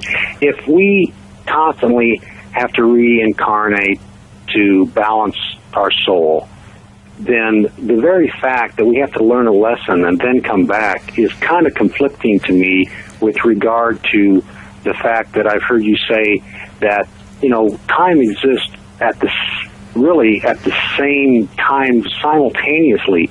So how can there be a requirement to have a lifetime to learn a lesson and then leave the body at death, and then come back and have another lifetime when actually these things are happening at the same time? How does that justify the fact that everything exists simultaneously with the fact that we need to have these successive lives? Does that make any sense how I ask? Yeah, it does. It makes perfect sense, and I understand why you asked that question. The commentary of everything past, present, and future happening all at the same time comes from a very, very high level of being, and it's like in the blink of an eye, universe is created. You know what I mean? But when you go inside of that creational process that happens in the blink of an eye on a much higher level of being, you actually end up living through epochs and eras and eons of time inside the actual process, because you projected an aspect of you inside the creational process of that which you are creating. So what happens is, we down here, with this level of our being and the spirit, the level of our spirit, what I call the travelling spirit, other people have other names for it, that is the aspect of us that is going through this reincarnational process, is inside a cyclical process, because it's inside the experience of the creative process. Okay. Interesting. All the best. Sorry, just go ahead. No, I know you didn't quite get it, but just stay with it and contemplate what I shared with you. And it'll be on the archive too, so you can play this back. Yep. Yeah, I gotta go. That's a brain quiz for me. I'll tell you, I gotta think through that. Yeah, I know Dave wants to break away at the network, and Dave, if you want to go ahead and do that, we may just hang out here for a little while yet, and I don't want to rush anybody. So, or stay on, but. Yeah, that question is another 2-hour show in itself, because we're caught in time. We're still caught in this whole concept of a linear progression of time, And George actually went through this earlier in the show as well when he talked about speaking with the wasp and the idea that we're caught in our own time bubble, and that other beings have a very separate reality in terms of that concept. Yeah, and it's like, if I can use an analogy, it's like when you look at the Earth from space, it's a round ball, but you come onto the planet, it opens up and it's flat. And it's the same that when you look at a life cycle of time, it's a circle, it's a cycle. But when you go into that cycle of time, you are then traversing along the circumference of that cycle. So therefore it opens up and it becomes linear, it becomes a straight line. And that's how you experience past, present and future. But when you come out of that linear time, out of that time sphere or time cycle, think of it like a cone, I suppose, and you can pop out, and then you look back and you see it as a complete cycle there where it's been all said and done. Past, present, future exist all at the same time. Okay, so is my previous incarnation in existence at this time? Yes, still there. It's like I'll give you an example. You put a glass of water in front of you, a pen, anything you got near you, just place it in front of you, right? And then what you do is you move it, just move it to the left or the right, just move it. And now move it back again, okay? Now, where you moved it to, that object is still there. At that point in time, it is still there. It'll always be there. But you need to go back to this reality at this point, that point in time when you move that object to that location, and that's where you will see it in that location again. Okay. And that is how you facilitate the learning process? In some way, that is how is it that you learn from the previous existence? Yeah, because your soul is outside of the cycle of time. Okay. And every experience that you have gets fed up through that cone and out to the soul. You see, out that vortex, the tip of the vortex, out to the soul. I'm just using that as a labelling reference for people to understand the concept. It doesn't necessarily mean it's actually that way. But the soul is outside of the sphere of time and the cycle, and each life that we have, every experience that we have enriches the soul. It's food for the soul. This is the attainment and the cultivation of wisdom through every experience. Jackpot. I got to go buy a lottery ticket. Good question. That actually came up on the chat as well, so you helped a few other people out as well. Can we agree that reincarnation and karma were part of a religious bondage imposed on us? No, I feel it's a distorted version of reality, because this is a universe of contrasting expressions. So you have a positive charge and negative charge. It's a dualistic process. Even though up in what we call the heavenly realms, we're still in light, we're still in a vibrational energy. It's just so fine, it just doesn't feel dualistic in nature, if you know what I mean. So there's always, we've been expressing ourselves in one way, and then what needs to do is to counterbalance that way of expressing ourselves one way from a centered point or state of being. We now need to express ourselves on the other way, which is exactly in equal opposition to counterbalance the initial expression. So what all karma truly is how much you've expressed yourself one way and how much you haven't expressed yourself the other way, because one way needs to be expressed more now to rebalance the initial expressions. So it's all about balance. That's all karma is, it's balance. But the way it's portrayed and the way it's presented to the people through religious doctrine, that's something else. And that's what I don't agree with, is that. Very good. Excellent. Randy, thank you for allowing me on. And George, all my best to you and Cynthia. And I call up your site every day hoping I can see something else. So thanks a lot for new stuff coming soon, Ken. I appreciate it. New stuff coming soon, mate. I'm writing some really magnificent stuff at the moment. it's really taken me on a journey. I'm not going to share too much of the detail just yet. I've got to hold back because it's got to be sorted out. It's kind of like a song that isn't quite finished being written yet. So it is definitely a paradigm breaker on, put it this way, it's tools, wisdom for breaking free from not only the earthly matrix but also the cosmic matrix. That's probably where I'll say it, yeah. I wish I knew how to bilocate. I would come and see you. Yeah, I'd love to see you again soon too, Ken. Shine bright, mate. Thank you very much, George. Thank you, Randy. Thanks for your call. Good night. Bye. We're kind of in that place where I guess we're going to wrap it up. It's been a great interview, George, and the listeners have been superb tonight with phone calls and their patience with me in terms of trying to get through messages and things like that. One more time, website and books so that everybody knows where to go to get the information that we've been talking about on this show tonight, George. Yeah, ouruniversaljourney.com.au for the book. It's available as an ebook, audiobook, and paperback. And also you can go to ourjourneyhome.com.au, which is our general website. And there's also a specific website for the documentary that's been made, and that's ourjourneyhomemovie.com.au. So thank you, Randy. I appreciate the opportunity to share that. And I've loved the questions tonight. This has been really, really deep stuff. It has been good stuff. Stay on the line for a minute. I'll catch you as soon as I close out here. My guest next week will be Joe Totoma, The Cult of the Black Sun. We're going to talk about the satanic and occult hooks that went into the events at Sandy Hook. You may be surprised at where this conversation goes. So that'll be next Wednesday, February 27th. 2013, OffPlanet Radio.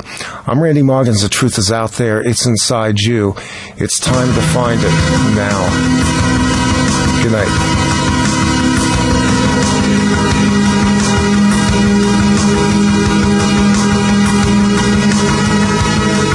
This is OffPlanet Radio.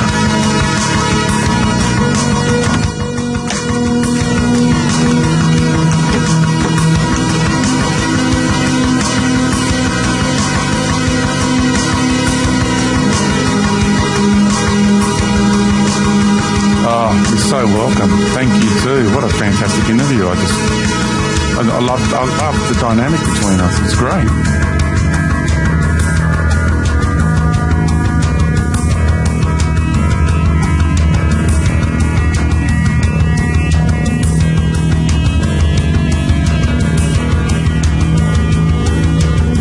I will, Randy. It'll be around May, I reckon.